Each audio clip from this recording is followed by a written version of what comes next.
பஞ்சாபோட கனவை வந்து பாத்தீங்கன்னா சமீர் ரிஸ்வி கலைச்சிட்டாரு அப்படின்னே சொல்லலாம். ஆனா மேட்ச் வந்து பாத்தீங்க அப்படின்னா ஒரு 15 ஓவர் வரைக்கும் பாத்தீங்க அப்படின்னா பஞ்சாப் வந்து வின் பண்றதுக்கான வாய்ப்புகள் எல்லாமே வந்து பாத்தீங்கன்னா பஞ்சாப் சைட்ல இருந்து நல்லாவே ஃபீல்டிங் பண்ணாங்க, நல்லாவே பண்ணாங்க. சமீர் ரிஸ்வி வந்து அதை வந்து அப்படியே கடத்திட்டு போயிட்டாரு அப்படின்னே சொல்லலாம். ஒரு நல்ல கேம், சமீர் ரிஸ்வி ஒரு நல்ல பிளேயருங்கிறத ப்ரூவ் பண்றதுக்கான ஒரு சரியான வாய்ப்பு கிடைச்சிச்சு. அந்த சரியான வாய்ப்பை பயன்படுத்தி நானும் ஒரு சூப்பர் ஸ்டார் இருக்கேன் அப்படிங்கறத வந்து சமீர் ரிஸ்வி வந்து ப்ரூவ் பண்ணியிருக்காரு. 6 அடிச்சு வின் பண்ண வச்சிருக்காரு. சூப்பரான ஒரு மேட்ச். இந்த பக்கம் பாத்தீங்க அப்படின்னா பஞ்சாப் வந்து ஒரு அதிரடி டீம்னே சொல்லலாம். எல்லாருமே நல்ல டாப் கிளாஸ் பேட்டரு. இதுல வந்து நேத்து வந்து ஸ்ரேயஸ் ஐயர் ரொம்ப நாள் கழிச்சு ஒரு நல்ல ஃபார்முக்கு திரும்பி இருக்காரு. இது வந்து அந்த டீமுக்கு ரொம்ப நல்லது. இந்த தோல்வி வந்து அவங்களுக்கு தேவையா அப்படின்னா கண்டிப்பாக இந்த தோல்வி வந்து இன்னும் ஒரு மேட்ச் இருக்கு மும்பை கூட.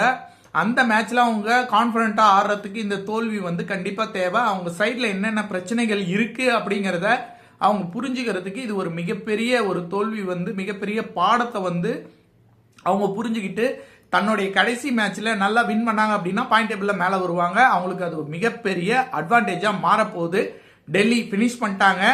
அவங்களுடைய எல்லா மேட்சும் முடிஞ்சிருச்சு. அவங்களோட கடைசி மேட்சை வின் பண்ணி பினிஷ் பண்ணியிருக்காங்க. அது வந்து அவங்களுக்கு ஒரு மிகப்பெரிய கான்ஃபிடென்ட்டை கொடுக்கும். அடுத்த வருஷம் ஒரு நல்ல டீமோட நல்ல லெவன்ஸோட வந்து நல்ல பர்ஃபார்மன்ஸ் பண்றதுக்கான அறிகுறியை வந்து அவங்க ஃபைனல் மேட்ச்ல கொடுத்துருக்காங்க.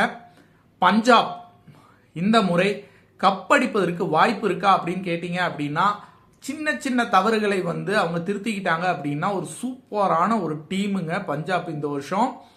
அவங்க வந்து கப்படிக்கிறதுக்கான வாய்ப்பு இருக்கா என்னன்னு அடுத்த மேட்ச் மும்பை கூட அவங்க விளையாடுறத வச்சு சொல்லிடலாம். அவங்க மும்பை எப்படி வந்து ஹேண்டில் பண்றாங்க, மும்பை கூட அவங்க ப்ரெஷரான கேம்ல எப்படி ஹேண்டில் பண்றாங்கிறத பொறுத்து பஞ்சாப் வந்து கப்படிப்பாங்களா இல்லையான்னு சொல்லிடலாம். வெயிட் பண்ணி பார்ப்போம்.